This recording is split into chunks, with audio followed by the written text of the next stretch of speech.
Қадір түні ол түндердің ең қайырлысы. Өйткені хадисте айлардың қайырлысы Рамазан, түндердің қайырлысы Қадір түні, күндердің қайырлысы Жұма күні екені айтылған. Қадір түні Рамазан айының соңғы 10 күннің бірінде болады. Бұл түн туралы Құран кәрімнің Қадір сүресінде айтылған.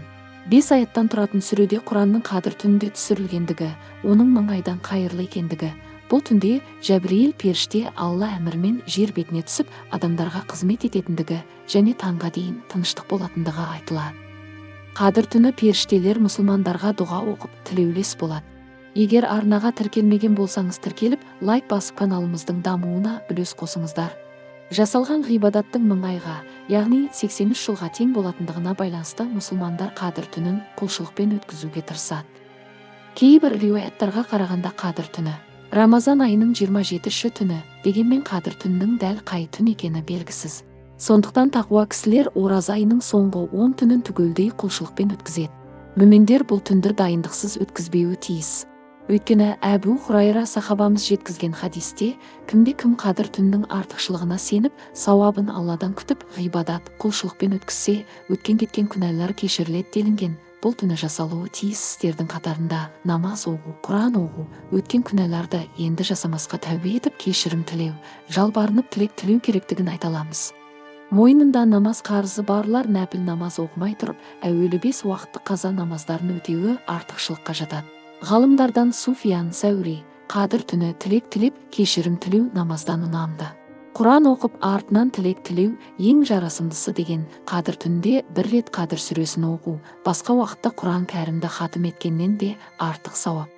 Қадір түні 1 рет Субханалла, 1 рет Әлхамдулилла, 1 рет Лә илаха илалла деп айту 700 000 тәсбих, тахмид және тәхлилден құнды болады. Бұл түні қой сауымындай уақыт, аз уақыт, намаз оқу, ғибадат ету 1 ай барлық түндерді таңға дейін ғибадат етуден де құнды. Қадір түннің белгісі, оның тұнық әрі жарық, ал айдың ол түнде бейне бір жарқырап тұрғандай болатыны. Ол түн тыныш және жайлы, суық та емес, ыстық та емес. Бұл түні таң атпайынша жұлдыздардың лақтырылуына рұқсат берілмейді.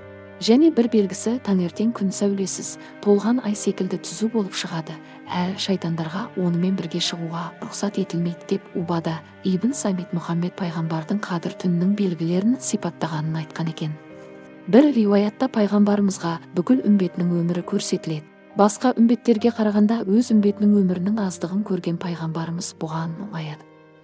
Осы кезде Алла тағала оған Қадір сүресін түсіреді. Бұл түннің берекесі мол. Өйткені жер бетіне сан мыңдаған періштелер түспек. Періштелер тіпті жер бетіне сыймай кетеді. Мүміндерді айнала қоршай Алла тағаланың оларға деген кешірімі мен мейірімін айтып сүйіншілейді. Таң ағарып атқанға дейін осындай жағдайда болған мұсылман үмбетінің жүрегіне тыныштық пен жан рахаты орнайды. Бұл түн 1000 айдан қайырлы болуымен де артықшылыққа ие. 1000 ай тура 83 жыл, 4 айға тең. Ал бұл өз кезегінде бұрынғы үмбеттердің өмір бойы жинаған сауабын бір түнде алу мүмкіндігі деген сөз. Бір хадисте ол түні жер бетіне түскен періштелердің саны ұсақ тастардың санынан да көп делінген.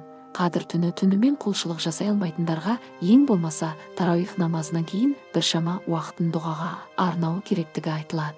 Өйткені бұл түні жасалатын дұғалардың қабыл болатынына деген нық сенім бар.